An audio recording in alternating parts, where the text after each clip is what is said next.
A mí me han preguntado, doctor David Diamond, ¿por qué su programa de televisión se llama Historia del Futuro? ¿Por qué el libro se llama Historia del Futuro o la página se llama Historia del Futuro? ¿Por qué? Sencillo, porque para Dios el futuro es historia, viejo. Escucha por qué. Historia es pasado, futuro es porvenir. ¿Y cómo pueden ser al mismo tiempo juntos? En una misma frase. Sencillo.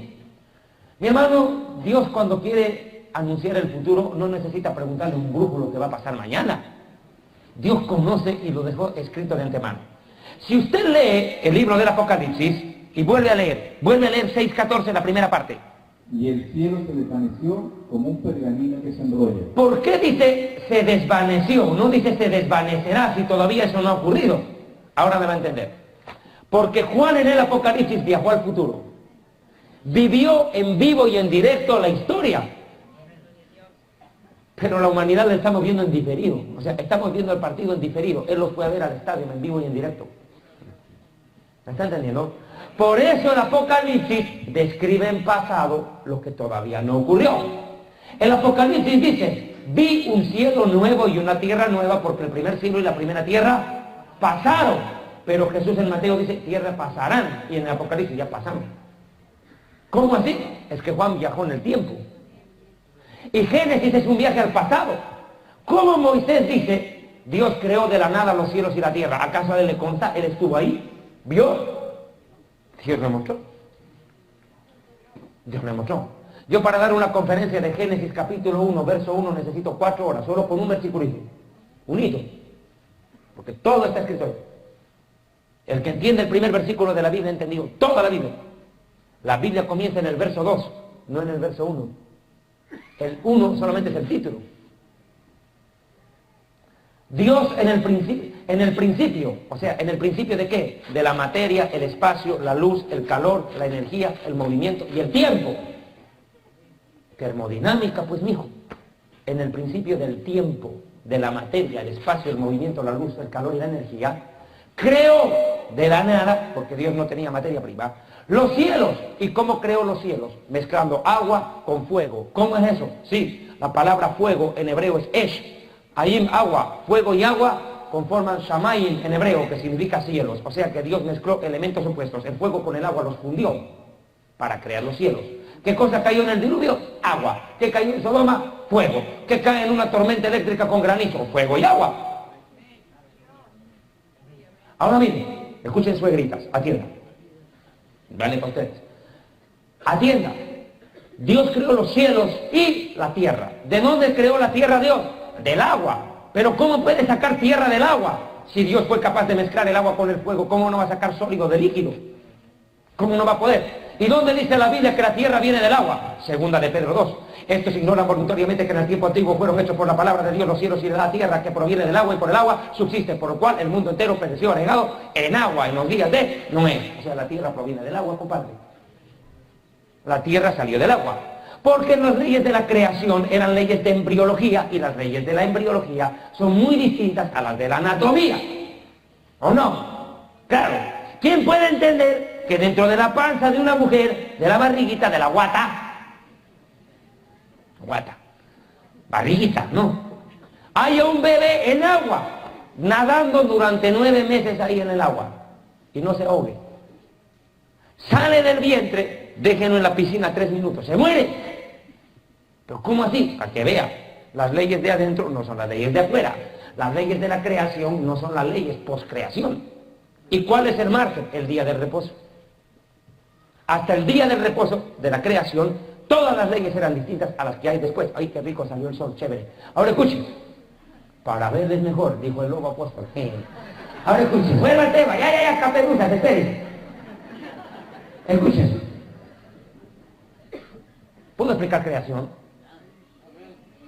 Ya me están apurando, que ya tienen hambre. Me están profetizando. Profetizando. Hambre. Sopaipilla es bueno. Si pactas con una sopaipilla, sí. Ya, mire, escuchen, hay un problema aquí con este tema de la creación. Alguien léame Génesis capítulo 1, versículos 2 y 3.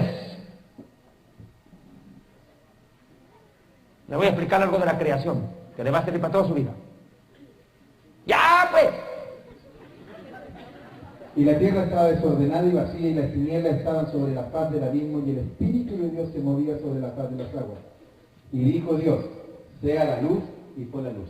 Una marea de contradicciones. Y la tierra estaba desordenada y vacía. Bueno, si está vacía, ¿cómo es que hay desorden si no hay nada? Primera contradicción. Mala traducción. Sí, señores. En el hebreo, ¿qué dice? Bereshit bara Elohim, vet hashanamayim, vet haaret hayetat tohu va bohu. Ahora aquí voy con esto. ¿Qué quiere decir con desordenada y vacía? En el hebreo utiliza dos verbos. Tohu va bohu. ¿Qué quiere decir esto? Que la tierra surgió en estado caótico, asimétrico, no tenía forma, no se sabía si era cubo, cuadrado, rectángulo, triángulo, diagonal, no sabía qué era. Era asimétrica cuando surgió la tierra. Y llegó a estar, dice, tohu va bohu, o sea, hubo un proceso formativo del planeta. Llegó a estar simétrica, con forma, pero vacía de animales, plantas y humanos. Eso quiere decir. O sea que cuando la tierra surgió de las aguas, no era un redondita, no tenía forma. Surge, no desordenada y vacía, como traduce la Valera, que no se aproxima en lo mínimo al original. Segundo problema, surge una teología falsa de que el diablo se había caído y destrozó todo. Mentira, si no había ni siquiera el diablo creado. No habían creado al diablo, el diablo aparece en el tercer día de la creación. ¿Cómo pudo haber destrozado si él no existía? Entonces usted está diciendo que Dios creó en desorden. Oye, hermano, las cosas no siempre aparecen por arte de magialistas. Dios forma. Dios no dijo, hombre, aparece, ¡pum!, y apareció. No, dice que lo formó. Y cuando ya lo tuvo listo, ¡pum!, sopló vida. O sea, hubo un proceso de formación al ser humano. Dios creó a Adán y Eva, no a Adán y Esteban. Así que los fletos, arrepiéntanse. Claro, ya más claro. Mariposas. Ahora escuchen. ¿De qué se ríen, pues? ¿Es verdad? ¿O acaso Dios creó a Adán y Esteban? Ahora miren. Apostolismo. Miren, ahora escuchen. Atiéndanme, aquí hay un serio problema. El versículo 2 del Génesis, los judíos lo leemos de atrás adelante. No en el orden en el que está escrito. Para poder entender el Génesis 1-2 hay que arrancar de la última parte. El segundo versículo está partido en 3 fracciones. La tercera fracción dice, y el Espíritu de Dios se movía sobre la faz de las aguas. ¿Qué quiere decir? ¿Que todo el universo era H2O? No, sino materias en estado líquido. Todo era estado líquido. No existía lo sólido ni lo gaseoso, todo era líquido. No agua, precisamente, aguas, quiere decir líquidos de distinta índole. Dios creó todo en estado líquido, todo en estado líquido. Por eso después dijo Dios, solidifíquese el firmamento. ¿Qué quiere decir eso? Que era líquido y se volvió sólido.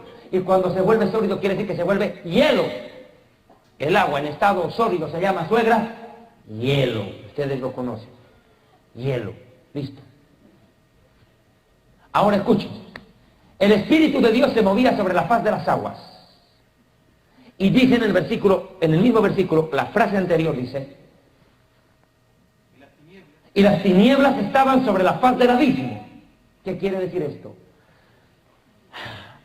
El universo, ¿qué forma tiene? Cóncavo. El universo es cóncavo. Es una batea. Y llena de agua. A oscuras, porque no había luz. ¿Cuál era el panorama? Usted está en un barco en alta mar a las 3 de la mañana, totalmente oscuro, no se puede ver la luna, no se puede ver las estrellas, no hay luz dentro del barco. ¿Qué siente usted? Un oleaje, pero no hay nada que ver, todo es oscuro. Ese era el panorama de la creación. Y mire lo que hace Dios. Ordena a Dios que salga la tierra de las aguas. Sale la tierra de las aguas. Y cuando sale, ¿cómo surge? ¿Redondo? No, no surge redondo. Sale asimétrico. Por eso es que llegó la tierra a estar simétrica, pero vacía, o sea, despoblada de animal, planta o humano. Pero ya con forma.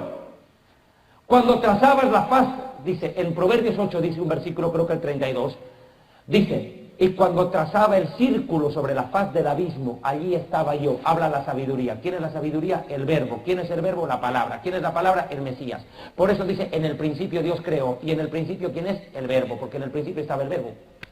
¿Me entendieron? Por eso dice, por la fe entendemos que el universo fue creado por la palabra, el verbo o la sabiduría de Dios. De modo que lo que existe fue hecho de lo que no se veía. Por la fe entendemos.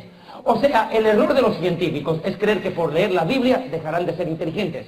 Y el error de los cristianos es creer que por leer la ciencia perderán la fe. Están mal. La ciencia explica la fe. No combate.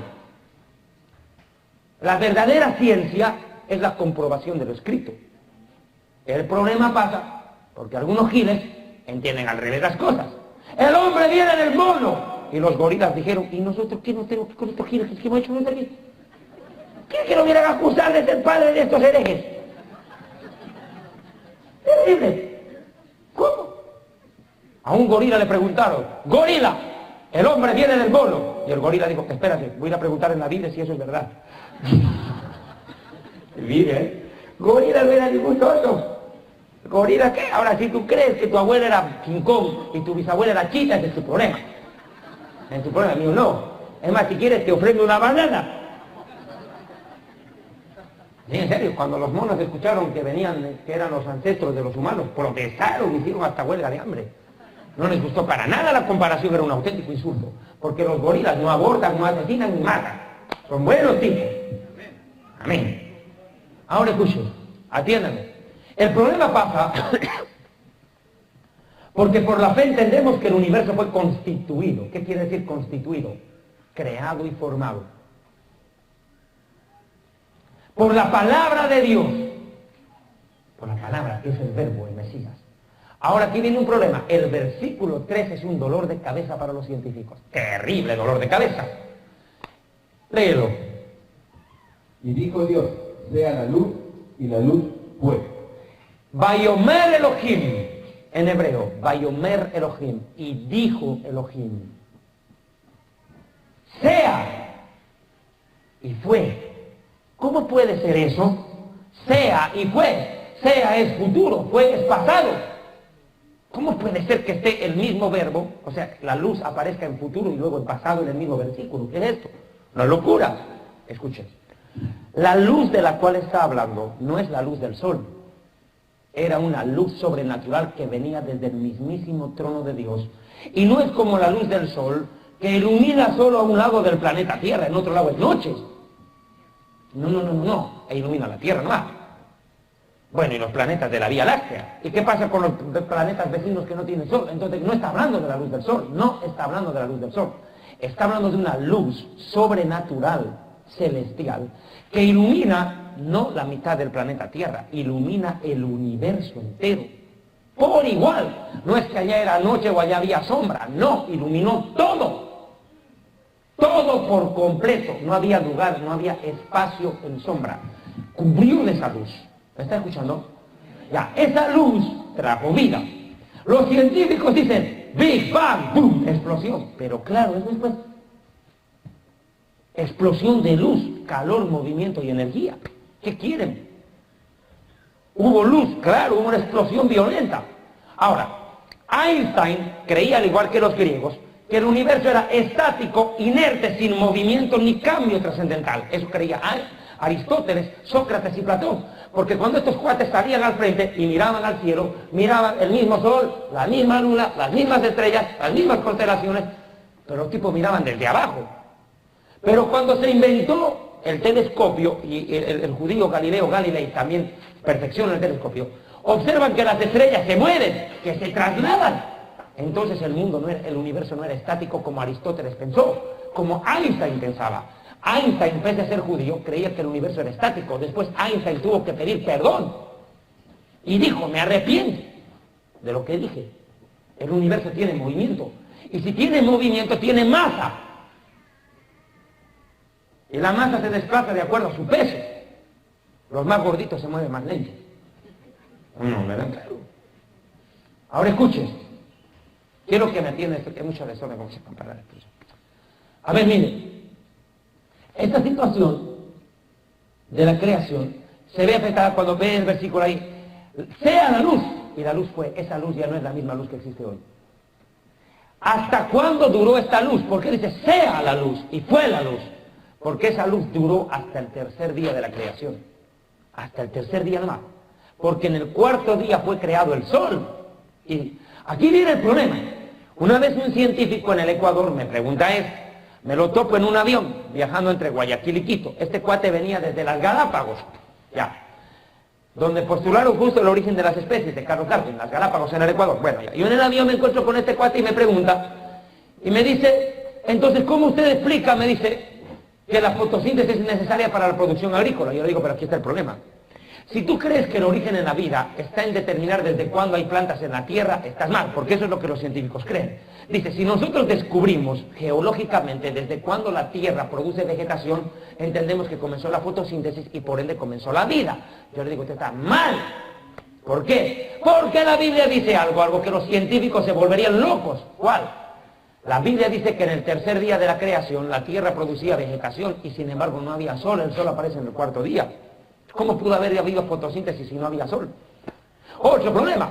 Pero me dice, ¿usted no me va a creer de que los días son de 24 horas en la creación? Le digo, es que eso creen los teólogos que no leen la Biblia. ¿Por qué? Porque no son días de 24 horas. ¿Cómo pueden ser días de 24 horas si el sol recién aparece en el cuarto día? ¿Alrededor de quién vamos a dar vuelta en 24 horas si no había sol? O sea, los lapsos de tiempo no eran de 24 horas. Eran lapsos de tiempo bastante largos. Los científicos dicen que eran millones de años. ¿Quién sabe? Y tienen razón. Porque no se olvide usted que el tiempo en el vientre no es el mismo tiempo afuera. Los tiempos de formación no son los mismos tiempos de fuera de formación. Este tema de la creación es bien interesante. Otro día se lo voy a explicar. ¿Existían los dinosaurios y los dragones? Sí. Claro. Claro que sí. La Biblia lo llama en el Génesis monstruos marinos. Y no es porque sea monstruo, porque sea feo, sino porque eran gigantes descomunales. Ya. Ahora ya, váyanse. Chao. Ya están de hambre, está marchando todo el mundo aquí. Me están dejando hablando solo, ya váyanse a comer. Chao. Qué suegritas más hambrientas.